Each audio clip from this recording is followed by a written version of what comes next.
The Adventures of Tom Sawyer by Mark Twain. Chapter 7. The harder Tom tried to fasten his mind on his book, the more his ideas wandered. So at last, with a sigh and a yawn, he gave it up. It seemed to him that the noon recess would never come. The air was utterly dead. There was not a breath stirring. It was the sleepiest of sleepy days.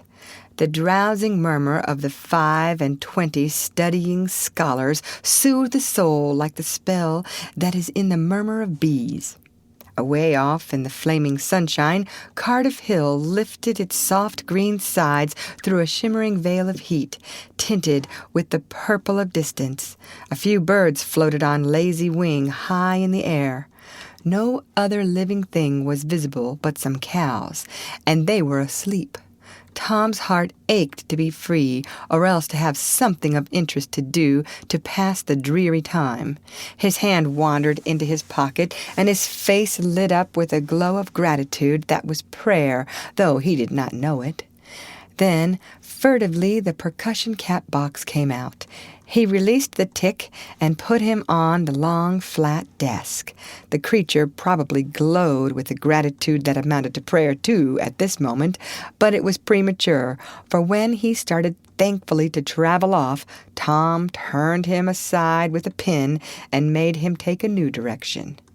Tom's bosom friend sat next to him, suffering just as Tom had been, and now he was deeply and gratefully interested in this entertainment in an instant. This bosom friend was Joe Harper. The two boys were sworn friends all the week, and embattled enemies on Saturdays. Joe took a pin out of his lapel and began to assist in exercising the prisoner. The sport grew in interest momently. Soon Tom said that they were interfering with each other, and neither getting the fullest benefit of the tick. So he put Joe's slate on the desk and drew a line down the middle of it from top to bottom. "Now," said he, "as long as he is on your side, you can stir him up, and I'll let him alone. But if you let him get away and get on my side, you're to leave him alone as long as I can keep him from crossing over." "All right, go ahead. Start him up." The tick escaped from Tom presently and crossed the equator. Joe harassed him a while, and then he got away and crossed back again. This change of base occurred often. While one boy was worrying the tick with absorbing interest, the other would look on with interest as strong, the two heads bowed together over the slate, and the two souls dead to all things else. At last, luck seemed to settle and abide with Joe. The tick tried this, that, and the other course, and got as excited and as anxious as the boys themselves. But time and again, just as he would have victory in his very grasp, so to speak, and Tom's fingers would be twitching to begin, Joe's pin would deftly head him off and keep possession.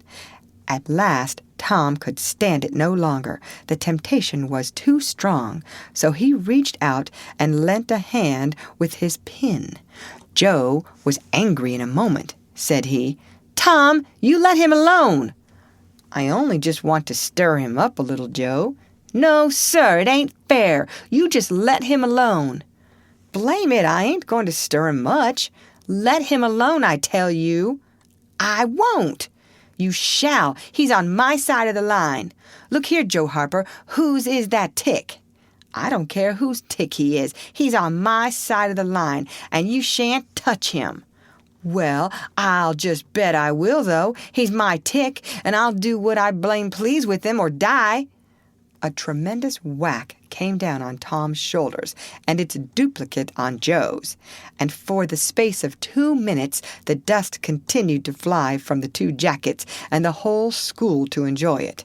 The boys had been too absorbed to notice the hush that had stolen upon the school a while before, when the master came tiptoeing down the room and stood over them.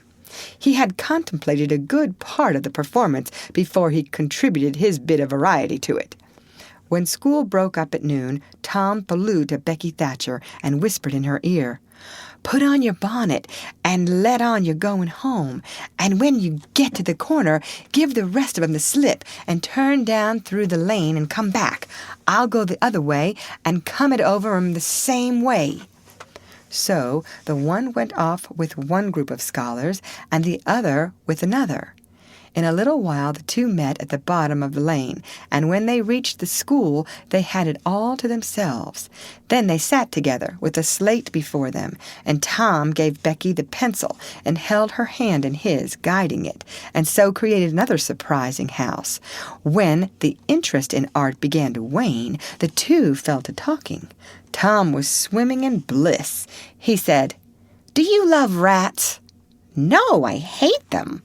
"Well, I do too, live ones, but I mean dead ones, to swing round your head with a string." "No, I don't care for rats much anyway. What I like is chewing gum." "Oh, I should say so. I wish I had some now." "Do you? I've got some. I'll let you chew it a while, but you must give it back to me." That was agreeable, so they chewed it turn about and dangled their legs against the bench in excess of contentment. "Was you ever at a circus?" said Tom. "Yes, and my pa's going to take me again sometime if I'm good." "I've been to the circus 3 or 4 times, lots of times. Church ain't shucks to a circus. There's things going on at a circus all the time. I'm going to be a clown in a circus when I grow up." "Oh, are you? That will be nice. They're so lovely, all spotted up." "Yes, that's so. And they get slathers of money, most $1 a day, Ben Rogers says." "Say, Becky, was you ever engaged?" "What's that?" "Why, engaged to be married." "No." "Would you like to?" "I reckon so. I don't know. What is it like?" "Like? Why, it ain't like anything. You only just tell a boy you won't ever have anybody but him, ever, ever, ever, and then you kiss, and that's all. Anybody can do it." "Kiss? What do you kiss for?" "Why, that, you know, is to, well, they always do that." "Everybody?" "Why, yes, everybody that's in love with each other. Do you remember what I wrote on the slate?" Yes." "What was it?" "I shan't tell you." "Shall I tell you?" "Yes, but some other time." "No, now." "No, not now.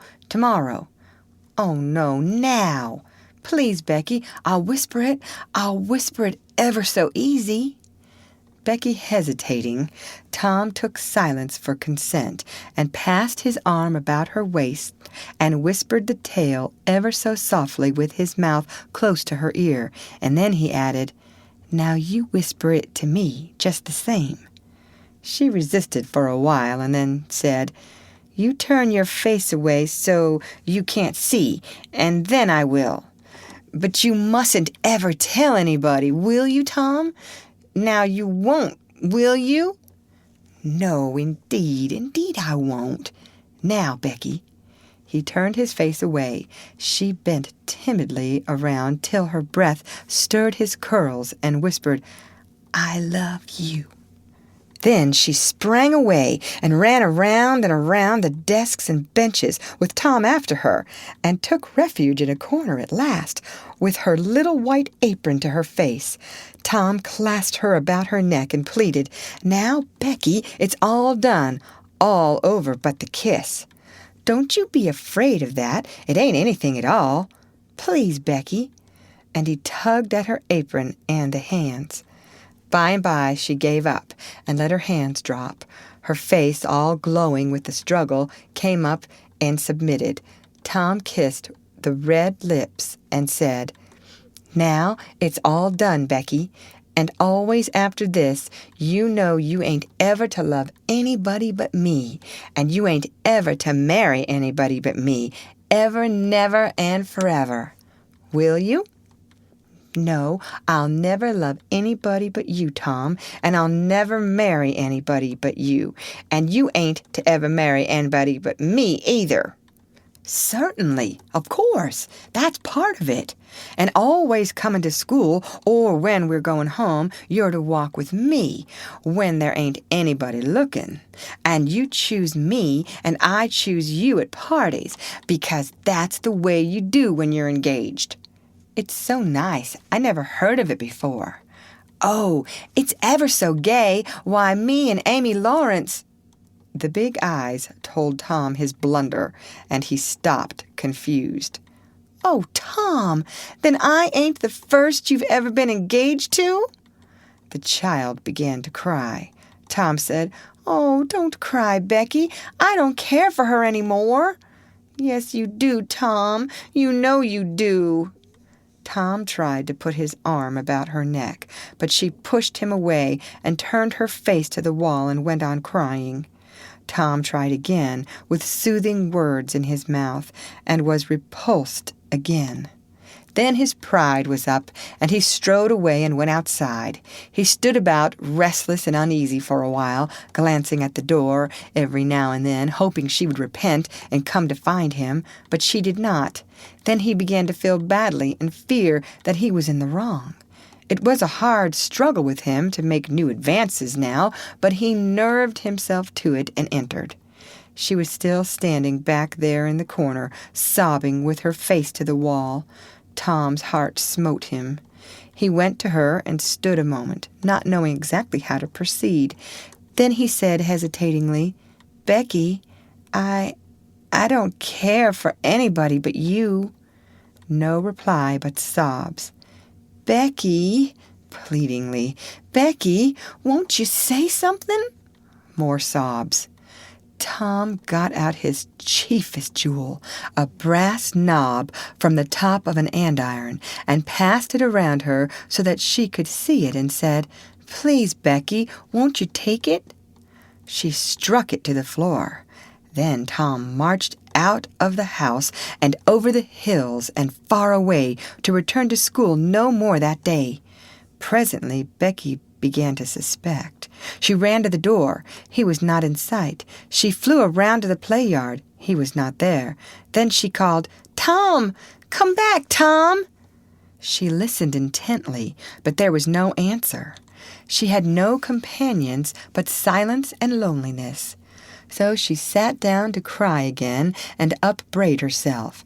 And by this time the scholars began to gather again, and she had to hide her griefs and still her broken heart and take up the cross of a long, dreary, aching afternoon with none among the strangers about her to exchange sorrows with. End of chapter. Read by Lorraine Montgomery for Lit2Go on the web at fcit.usf.edu.